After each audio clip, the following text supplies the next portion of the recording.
আসসালামু আলাইকুম, কেমন আছেন সবাই? আজকে একটি ব্লগ ভিডিও নিয়ে আপনাদের সামনে হাজির হয়ে গেলাম। সবাই কেমন আছেন? আমি আলহামদুলিল্লাহ অনেক ভালো আছি। কাছে দূরে যে যেখান থেকে দেখছেন আমার ভিডিওটা পুরো দেখার অনুরোধ রইল। এই ভিডিওটি শুক্রবারের আপনাদের ভাইয়া অনেক ফ্রেশ ফ্রেশ সবজি, মাছ, মাংস সব নিয়ে আসছিল। আপনাদের ভাইয়া যেহেতু জব করেন, উনি সপ্তাহে একটা দিনই বাজার করেন আর শনিবার দিনটা উনি একটু রেস্ট করেন। যাই হোক, এখানে সব বাজার নেই, কিছু কিছু বাজার আমি রেখে দিয়েছি আর এইগুলো কাটাকুটি করতে হবে, এই জন্য বাহিরে রাখলাম। শুক্রবার দিন সবার জন্যই তো একটু স্পেশাল, তো আমি ভাবলাম আজকে একটু খিচুড়ি রান্না করি, সাথে ঝাল ঝাল গরুর মাংস।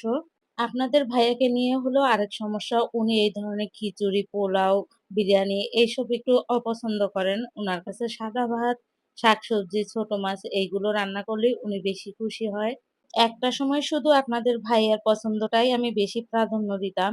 এখন যেহেতু ছেলেমেয়ে হয়ে গেছে, ছেলেমেয়ের খুশিটা, ছেলেমেয়ের পছন্দটাই একটু বেশি প্রাধান্য দেওয়া হয়। তার পছন্দ যে প্রাধান্য দিই না তা না। সপ্তাহের অন্য দিনগুলোতে আমি তার পছন্দের জিনিসগুলোই বেশি রান্না করি।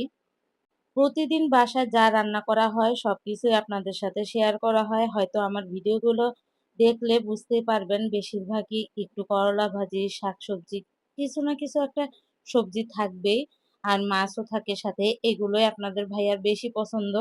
এর পাশাপাশি বাচ্চাদের জন্য কিন্তু আলাদা করে হয় ডিম ভুনা, নয় মাংস কিছু একটা রান্না করি। সেইগুলো হয়তো বেশি একটা ভিডিও করা হয় না। কারণ আমি আর আসলে এত এনার্জি পাই না যে এতগুলো ভিডিও করব, এডিট করব। মানে কেমন জানি অনেক কষ্ট হয়ে যায় আমার জন্য। প্রতিদিন নিয়ম করে ভিডিও ছাড়া, ভিডিও এডিট করা এটা একটা চাকরির মতন হয়ে গিয়েছে। এখন তো আমি ভাবি যে কিভাবে আপনাদের ভাইয়া প্রতিদিন অফিসে যায়, সকালে উঠে মানে একটা দিনও সে অফ দেয় না।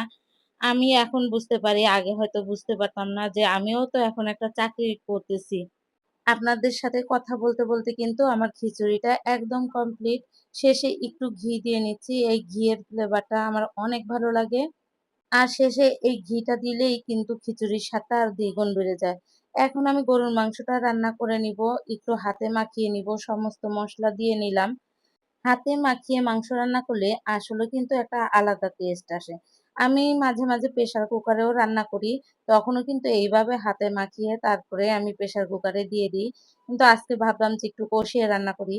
পুরোটা দেখাতে গেলে অনেক সময় লেগে যেত। এইজন্য শর্টকাটে আপনাদের সাথে শেয়ার করলাম। জানি না আমার ভিডিওগুলো আপনাদের কাছে কেমন লাগে। যদি ভালো লেগে থাকে অবশ্যই একটা লাইক, কমেন্ট দিয়ে আমার ভিডিওটা শেয়ার করে দিবেন। আপনাদের ভালোবাসা পেলেই আমি আরো সামনে এগিয়ে যেতে পারবো। সবাই ভালো থাকবেন।